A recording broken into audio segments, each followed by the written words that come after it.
Hey guys, back at it again. Today we're going to hit these pentatonics and we're going to simplify things by whittling down a little bit. Sometimes if we look at smaller groupings and we look at the information only partially, instead of looking at the whole thing, we can start breaking things down better and find creativity. What I mean by that is, most of you know that there's 5 positions of the pentatonic, and that's a big encyclopedia of information. You've got 5 frames, you've got the fingerings to master for those 5 frames. So what did people do? Well, they broke it down. They broke the fretboard down into 5 positions: position 1, position 2, position 3, position 4, and 5, to help process all that. I say go one step further and take position 1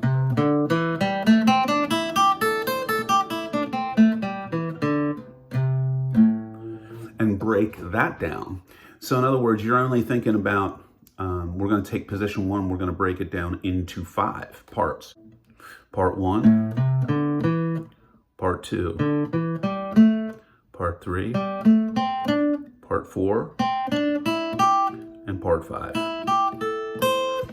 You can call them boxes.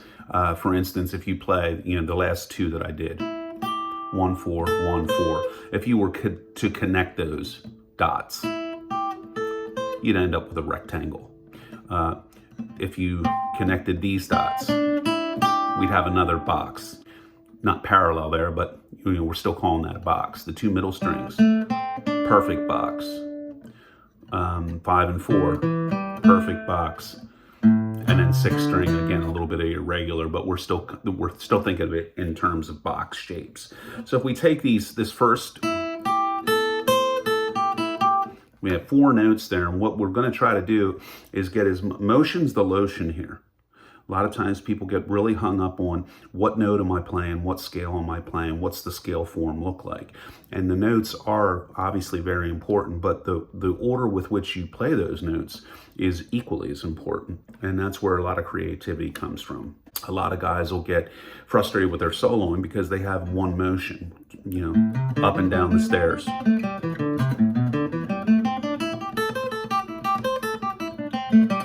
And it's like a yo-yo. And they think the answer to that is, well, I got to learn another scale. Well, no, not necessarily. You just have to vary your motion in the scale you're playing. And so the way you do that is to get comfortable moving physically between these notes and not always just going forward. That's just forward motion. 1, 4, 1, 4. Then backward motion. And that's important, but you're going to mix things up as well. There's side-by-side motion. Instead of going to this next note, I drop down to that string. And then reverse that. So play your forward, backward. So now I have forward motion, backward motion, side-by-side motion. Then I have diagonal motion. Take this note, go to the note diagonal to it. Take this note, go to the note diagonal to it.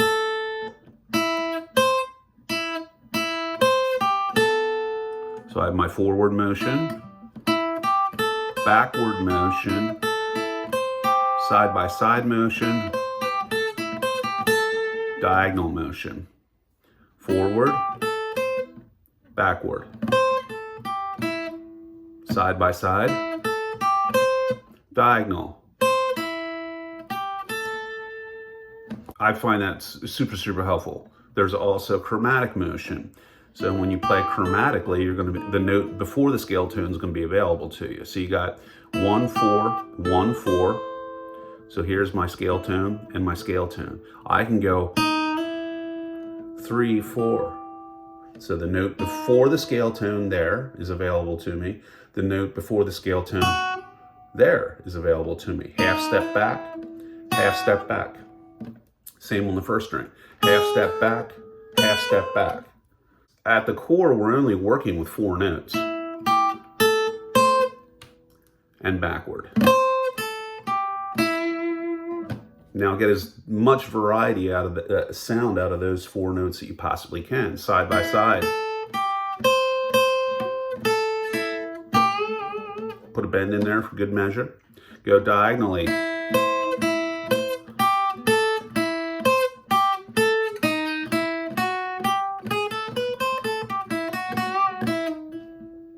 Now, I added chromatic motion.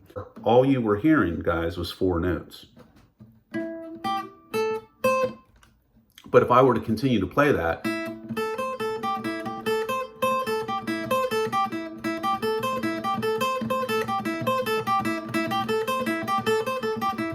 I mean, you couldn't, you know, if you heard someone playing guitar like that, you couldn't get to the exit fast enough. You know what I mean? I mean, it's just like, you know, a yo-yo. When well, I'm still learning, obviously, but back when I was taking lessons as a kid, I was caught up in my pentatonic drudgery. And I'm like, man, I mean, it's just like, why does Eddie Van Halen's pentatonic scale sound different than mine? Why does Stevie Ray Vaughan's sound different than mine? And I go to my instructor, and you know, he showed me the pentatonic scale, and I'd play a song. Back then, you were still taking tapes to your lessons. So I'd have my Eddie Van Halen tape or my Stevie Ray Vaughan tape, and he had a little tape deck there, and we put it in. And I said, well, what's he doing there? And Jimmy said, well, he's playing his pentatonic. And I'm like, bullshit. Bullshit, he's playing pentatonic. What I'm doing doesn't sound like that. He's like, of course it doesn't, because all you're doing is yo-yoing, Wayne. You're going forward and backward.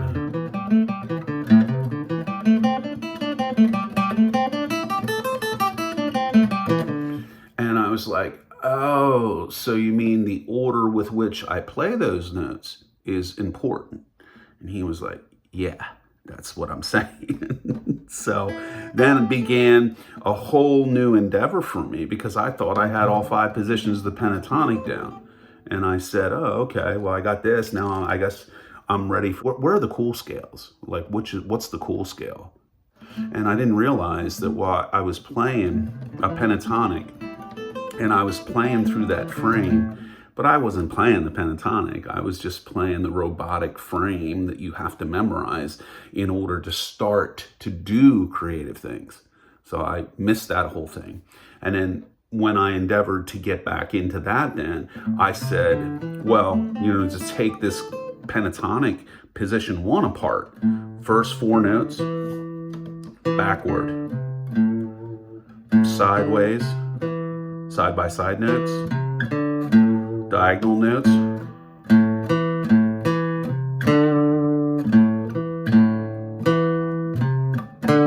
chromatic notes,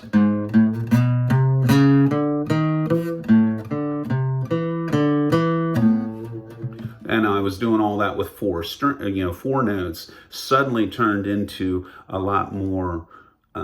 There was just a lot more variety in the sound. So pentatonic boxes within your pentatonic positions obviously start with the first position. You know, you can start with those first 4 notes, like I did at the beginning of this drill. You know, challenge yourself. Obviously, you can already play that forward and backward, but can you play it sideways? As freely as you play forward and backward. Can you play diagonally? As freely as you play forward and backward. What about chromatics? Mixing it all together.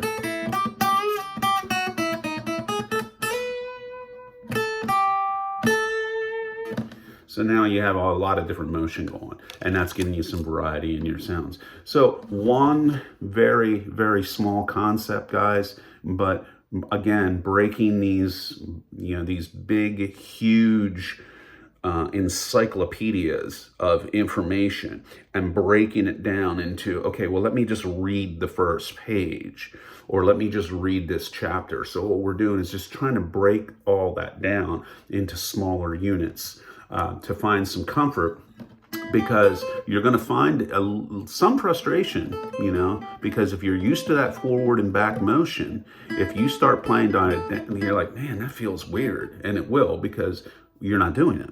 So what do I know? Hey, this thing's still a mystery to me. Subscribe if it strikes you. www.theguitar-shop.com. See you in the next video.